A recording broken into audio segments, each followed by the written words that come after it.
Yes, I'm lead on that investigation. Developed through the investigation of John Garrett Smith for the attempted murder.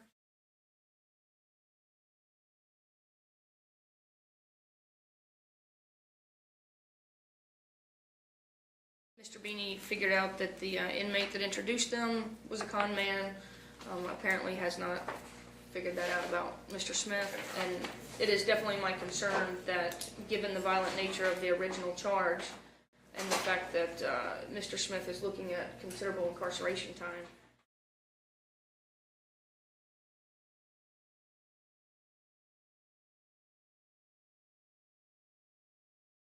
and he's willing to go to this extent already for someone that's in jail for attempted murder. It's pretty disturbing.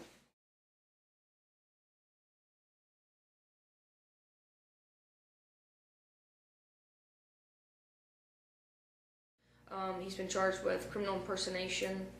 He's provided a false name in the past. He's had false identification documents, very good ones. He's been charged with 9 order violations. We would charge more through third-party contact, but he's maxed out, so it's kind of pointless.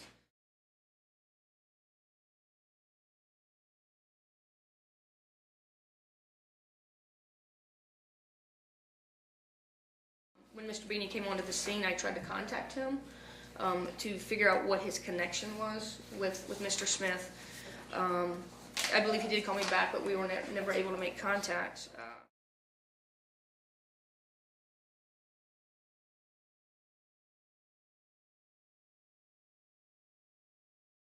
And then the relationship between Mr. Beanie and Mr. Smith through jail phone calls, video visits, it's almost a daily thing. I even get overtime to try to keep up with it. They talk so regular. I actually get overtime to listen. There are so many calls, there are so many email messages, there are so many video chats, they're so lengthy because they're 20 minutes at a time.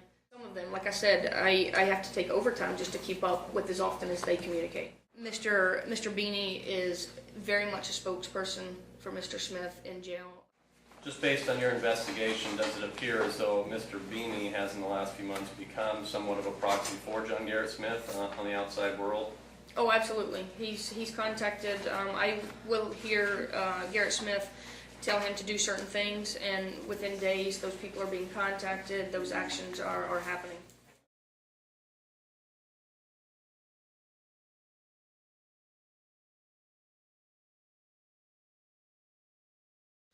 They discuss not only contacting for business purposes, but to delve into Cheryl's mental health past, any drugs and alcohol in her past, things to discredit her.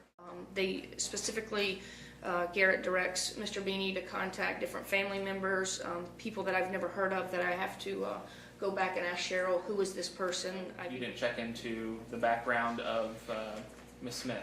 No, I don't think that pertains to this case. Okay. I've seen this one firsthand through the conversations through Mr. Beanie and Mr. Smith.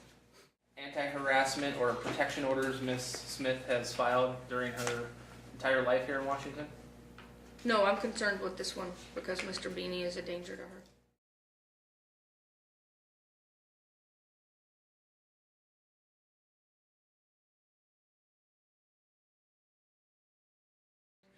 her. Other people have contacted me asking me if I'm aware of the blog and the updates and the information in it, so I maintain a pretty regular check on the blog. No, from everything that I have read, this is very much consistent. It starts off with Garrett is the victim, Garrett's a great dad, Garrett's a great husband, Cheryl's out to get his money. All of that is the core in everyone. Well, he starts off by saying things about her over-involvement in Garrett's first divorce. Says that she's out to get his money. She's not a real estate agent. She's a fraud. I mean, just anybody that would potentially want to use her for any services, whether it be real estate or business services. If they simply Google her name, the blog comes up, and I would imagine it would be extremely damaging to her getting employment. Google's got, you do a Google search. I hit one link, printed it, came to court. This is what came up under one search, and this is what I printed. I can't say that this excludes everything else because it does change so regularly. At the time, given the blog and the jail phone calls and the information, that we were investigating him for cyberstalking. Mr. Beanie claimed that that was not his blog, he was not the author of it, but there's constant conversation between Mr. Beanie and Garrett Smith through the jail phone calls that talk about the blog, how well it's written, what to put in it. It's a constant between the two of them. And now Mr. Beanie's girlfriend claims ownership of the blog, even though before Miss Eccles came into the picture, Garrett and Guy talk constantly about him authoring it, what to put in it. Garrett even tells him good job. I discussed it further with Miss Nugent, and we decided that there was probable cause to arrest him for cyberstalking. We did that. The Superior Court exonerated it, and it is now under review by District Court for misdemeanor harassment. Mr. Beanie, believing that you had probable cause to believe that you committed felony cyberstalking? Yes, correct. And on what basis? The order had been served on him, so given the fact that there was a no contact order or anti-harassment order in place, that brings it to felony statute.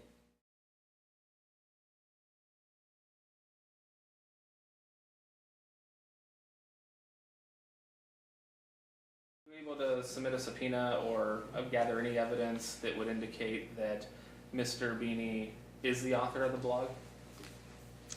I think the evidence between him, his conversation between he and Garrett, and then his conversations after he was arrested with Miss Eccles through the jail phone calls, telling her to get rid of all the computers and things like that, would be very suggestive.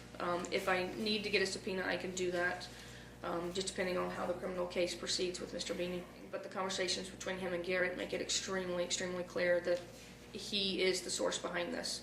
You didn't bring any of those conversations here with you? No, I came to testify on behalf. I can provide those if needed to the court. They refer to each other constantly by name. There's the same phone number that's used.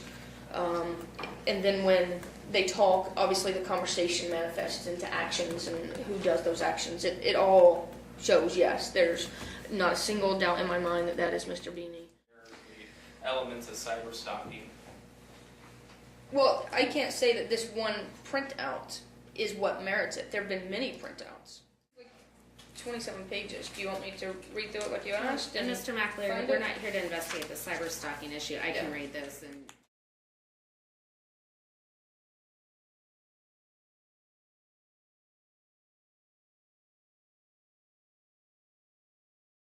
Now the blog is all about me.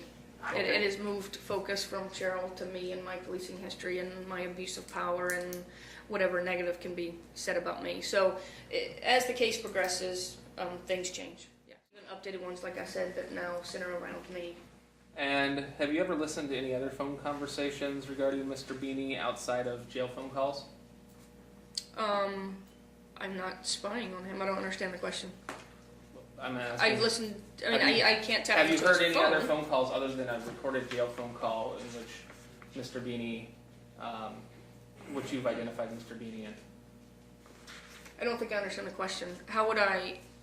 I'm not asking you to figure it out. I'm just asking you to answer the question. The answer is... Okay, I'm trying to figure out what the question is because I don't understand the The question. question is, have you listened to a phone call or heard a phone call or voicemail or anything else of Mr. Beanie other than the jail phone calls? I have been forwarded emails. I didn't ask about emails. I said phone Okay. calls, voicemails. No, not that I'm aware of. Okay. But I still don't really understand the question. If I need to get a subpoena, I can do that, just depending on how the criminal case proceeds with Mr. Beanie.